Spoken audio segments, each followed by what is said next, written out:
এখানে answer objective থাকবে, study objective, method বা ফিউচার ইমপ্লিকেশন কিভাবে করবেন,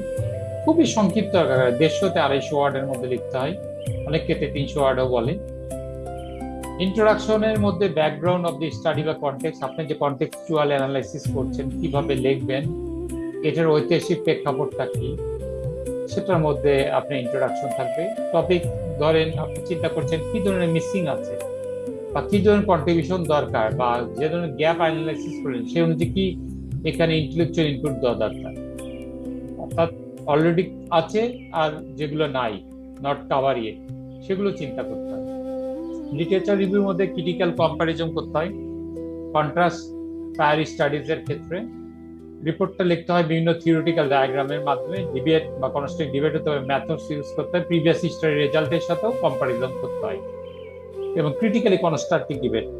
উইকনেস বা ইনস্ট্যান্ট পাবলিশ ওয়ার্কের ক্ষেত্রে এটাও দেখতে হয়। ডিলিমিটেশনের ক্ষেত্রে যদি আমরা দেখি, right scope of your investigation, area boundaries and sardine selection criteria, সেক্ষেত্রে আপনার স্টাডিটা করতে যে কি কি ঝামেলা বা ঝুঁকি বা সমস্যার সৃষ্টি হতে পারে সেই লিমিটেশনটাকে তুলে দিতে হয়। রেশনাল বা সিগনিফিকেন্সের ক্ষেত্রে আপনি যে জাস্টিফিকেশন দিচ্ছেন, স্টাডি বা অবজেক্টিভ যে ইম্পর্টেন্ট প্র্যাকটিস আছে কিনা, সোসাইটি স্পেসিফিক ডোমেনের সাথে এটা রিলেভেন্ট কিনা, কোলিশন কিনা, সেটাও দেখতে হবে। এরপরে মেথোডোলজি বা মেথড সেকশনে যদি আমরা যাই, সেখানে আমরা দেখব যে বিভিন্ন ধরনের মেথডস, বিশেষত মেথোডোলজি একটা ফুল প্যাকেজ প্রোগ্রাম, যেমন মেথডস এর মধ্যে focus of study, philosophy of research হতে পারে, রিসার্চ ডিজাইনের মধ্যে কোয়ালিটিভ কোয়ান্টিটিভ না মিক্স মেথড রিসার্চ করছেন, এমএমআর, সেটাকে চিন্তা ভাবনা করে করতে হয়। রিসার্চ মেথডস এর মধ্যে আমরা দেখতে পাই